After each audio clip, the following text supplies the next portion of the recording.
Rewire your mind like a Machiavellian. अब माकियावेलियन या और माकियावेलियनिज्म के बारे में जब मैं पढ़ रहा था करीब 1-2 महीने पहले, तो मुझे समझ में आया कि हाँ, इसमें कुछ पावर से रिलेटेड चीज़ें हैं।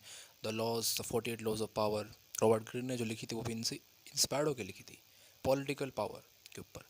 पर जब मैंने ट्रूथ द ट्रूथ नाम से चैनल देखा, उस पर बहुत सारी चीज़ें बता रखी हैं माकियावेलियनिज्म के बारे में, जिससे हम लाइफ में बहुत सारी चीज़ें कर सकते हैं with using Machiavellianism in your life.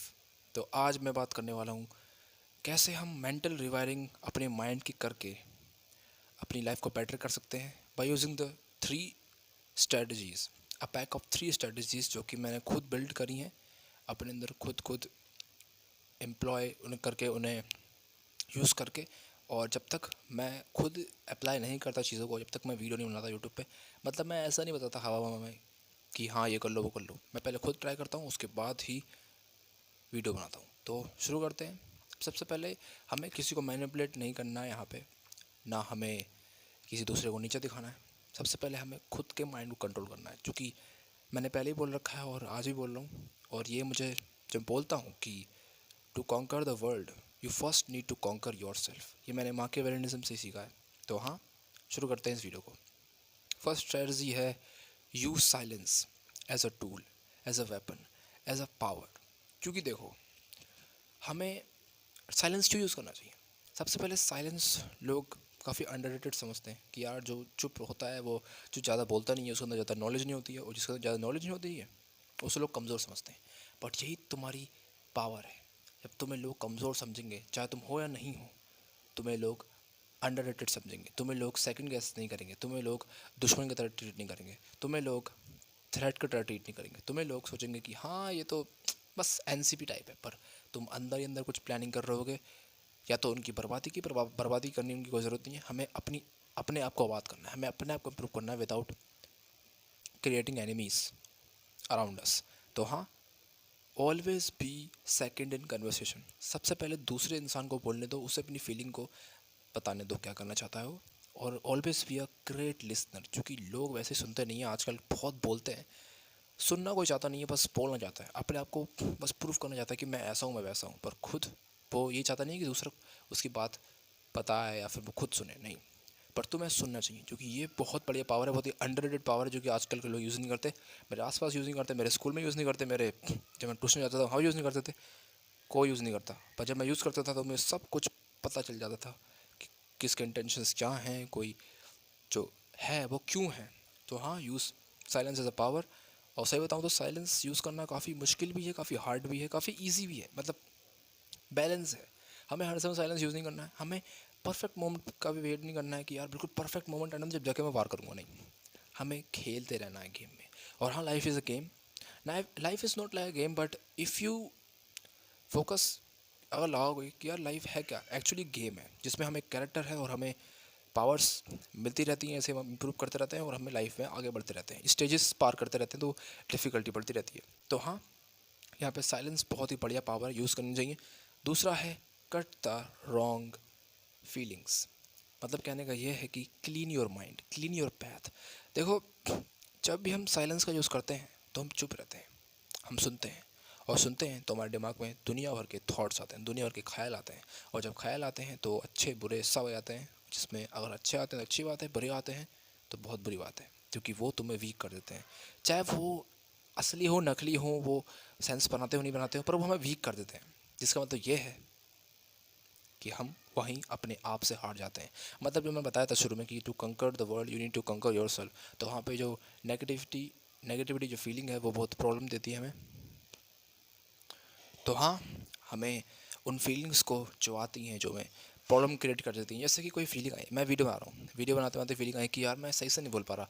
अब फीलिंग आ रही है, और ऐसी फीलिंग आ रही है कि कोई अगर मैं कमरे में आ गया तो क्या होगा, कोई मैं बोलते बोलते अटक गया तो क्या हुआ। ऐसी फीलिंग्स आती रहती हैं, और हर समय ऐसी फीलिंग्स आती रहती है जब हम साइलेंस का यूज़ करते हैं, जब हम काम रहते हैं। मेडिटेटिंग करते समय भी प्रॉब्लम आती है ये। बट हमें इन सब चीज़ों को कट करना होगा, तोड़ना होगा, रास्ते से मिटाना होगा, क्योंकि हमें इमोशंस पे कंट्रोल तो करना ही करना है। बट इसका मतलब ये नहीं है कि हम इमोशन लेस हो जाएं। इमोशन लेस अगर तुम हो गए तो कुछ फील ही नहीं करोगे तो कुछ फ़ायदा ही क्या है। तुम अगर कुछ अचीव कर भी लोगे तो फील ही नहीं करोगे तो फ़ायदा क्या है उस चीज़ को अचीव करने का। तो इसलिए हमें इमोशंस को कंट्रोल करना है, हमें यूज़ करना है एज अ वेपन उन सबको। जैसे डर को यूज़ करना है क्लैरिटी के साथ कि अगर मैं ये नहीं कर पाया तो वो हो सकता है, तो हमें करना पड़ेगा। ऐसा नहीं कि बस उसे सोचते रहो। तो हाँ, हमें उन फीलिंग्स को कट करना पड़ेगा। अगर वो हमारे हमारे लिए पॉजिटिविटी क्रिएट नहीं कर रही है तो मतलब हमें पॉजिटिव नज़रिए से देखना पड़ेगा हर चीज़ को, और जो नेगेटिव है उसको भी पॉजिटिव उसमें ढूंढना पड़ेगा। तो हाँ, नेगेटिविटी कहीं ना कहीं आएगी और उसको हमें बदलना पड़ेगा पॉजिटिविटी में।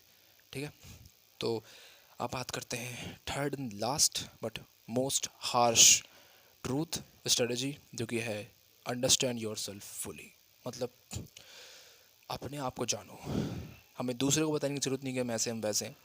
खुद जानो कि मैं कैसा हूँ, व्हाट इज़ मी, मैं हूँ क्या, व्हाट इज़ माई ब्रेन, मुझे चाहिए क्या, मुझे चाहिए क्यों वो, और मुझे वो चाहिए क्यों, वो भी क्यों चाहिए मुझे।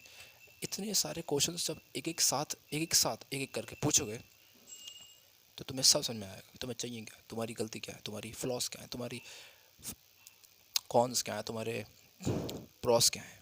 तो यहाँ पे हमें अपने आप को समझना है बहुत ही डीपली तरीके से। हर दिन अगर तुम 1% भी अपने आप को बेहतर समझोगे तो तुम बहुत कुछ समझ जाओगे अपने बारे में, क्योंकि world is connected to you. क्योंकि हम यू हैं, मतलब यू इज़ यू, और you is also a universe. मतलब हम एक यूनिवर्स के अंदर हैं और हम यूनिवर्स का पार्ट हैं। तो यूनिवर्स से हमारा पार्ट हुआ, कहने का मतलब ये है कि हम वो हैं जो कुछ भी नहीं है और हम वो भी हैं जो सब कुछ है। काफ़ी कॉम्प्लिकेटेड बात लग रही होगी बट एक धीरे धीरे समझ में जाएगा। मैंने अपने आप को इतना तो समझ लिया है कि मैं ऐसी बातें करने लगाऊंगा समझ लगाऊंगा। तो हाँ, हमें अपने आप को समझना बहुत इम्पोर्टेंट है, इसलिए क्योंकि एक तो लोग आसपास के हमें आइडेंटिफाई करते हैं जब कि तू वैसा है, कि तू बहुत बुरा है। तो जब हमें पता होता है कि हम बुरे नहीं हैं, हमने अपने आप को आइडेंटिफाई नहीं करा है, या वो दूसरे जब हमें आइडेंटिफाई कर रहा है तो हमने पता है कि हमें नहीं है ऐसे, तो हम उस पर हंसते हैं, लाफ करते हैं, जोक समझते हैं कि बस इतना ही आता है ऐसे। तो हाँ, हमें अपने आप को समझना चाहिए, और हम पता ही नहीं होगा कि हम हैं क्या, तो दूसरा जो हमें बोलेगा वो हम वही समझने लगेंगे। तो वापस बोल रहा हूँ, अपने आप को समझो। और ये 3 स्ट्रेटजीज बताई थी मैंने, silence, use silence as a power, और cut the wrong feelings, and understand your fully.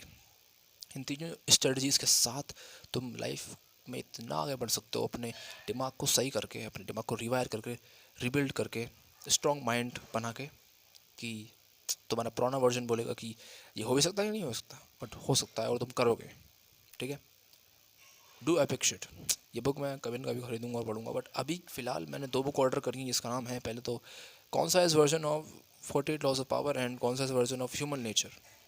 और ये सब चीज़ें हैं, मैं उन्हीं से ही कहीं न कहीं लिंक है। और माकियावेलिज्म तो मैं बचपन से तो नहीं, पर अभी कुछ महीनों पहले से देखता आ रहा हूँ और समझता आ रहा हूँ। और मैं हर फील्ड में जाना चाहता, हर फील्ड में ऐसे नहीं कि ये भी जाना वो भी जाना, ये थोड़ा बहुत ना, पूरा डीपली समझता हूँ मैं। अगर एक महीना वो चीज़ कर रहा हूँ तो एक महीना वही चीज़ कर रहा हूँ, कुछ अलग अलग नहीं। ऐसे अभी माकियावेलिज्म पढ़ रहा हूँ तो चलो अभी मियामोटो मुसाशी पढ़ लेते हैं, नहीं, वो पढ़ रहा हूँ तो वो पढ़ ही रहा हूँ, ख़त्म करना ही है, उसके बाद देखेंगे क्या बात है। तो हाँ, हमें सिंगल चीज़ पे फोकस करना चाहिए एक टाइम पे, जब ज़्यादा रिजल्ट अच्छे आएंगे, और रिजल्ट अच्छे आएंगे तो तुम्हारी लाइफ अच्छी होगी। तो आप इस कहना चाहूँगा, स्ट्रेटेजी से खेलो। देखो, प्लानिंग अच्छी होती है पर हर समय हम प्लानिंग नहीं कर सकते, क्योंकि प्लानिंग का मतलब क्या है, हम टाइम के साथ प्रेप टाइम होता है ना, बैटमैन का प्रेप टाइम जो बहुत फेमस है। तो प्लानिंग हम हर समय नहीं कर पाते हैं। अब प्लानिंग हम सर्टेनिटी के साथ करते हैं कि ऐसा होगा तो वैसा करना है, ऐसा होगा वैसा करना है। पर जब हम पता ही नहीं करना कैसा है कि है कैसा, अनसर्टेनिटी, अनफेमिलियर सिचुएशन जब आएंगे क्या होगा, तो मैं स्ट्रेटजी के साथ खेलना होगा। मतलब कि मुझे ऐसे कर सकते हैं, ऐसी सिचुएशन आएगी तो मैं ऐसे कर सकता हूँ, तो कुछ ना कुछ हो सकता है। ऐसा नहीं कि प्लानिंग के साथ कि वो होगा तो वो ही होगा ना। प्लानिंग भी अच्छी बात है पर strategies are more helpful in long term goals. तो हाँ, मिलते हैं इसी एनर्जी, सबसे ज़्यादा एनर्जी के साथ, इसी के साथ मैं कहना चाहूँ, बहुत रख रहा हूँ कि कल मिले थे, कल मिलेंगे, आज मिल चुके हैं। तब तक के लिए कीप ग्राइंडिंग मेरे दोस्तों। आज की वीडियो काफ़ी पावरफुल लगी होगी, मुझे तो लगी है। मिलते हैं कल। मेरा गला बहुत सूख रहा है, पानी पीना पड़ेगा। 10 मिनट होने वाले हैं और आई एम ग्लैड कि मैंने आज अपने लेफ्ट हैंड 10 मिनट तक पकड़ पकड़ के, बिना रुके, बिना दर्द के। मिलते हैं कल, कोई फालतू बकवास नहीं, ठीक है। मिलते हैं कल। कोई सजेशन देना चाहो तो दे सकते हो, मेरी आवाज़ कितनी अटक रही है बोलते बोलते। मिलते हैं कल।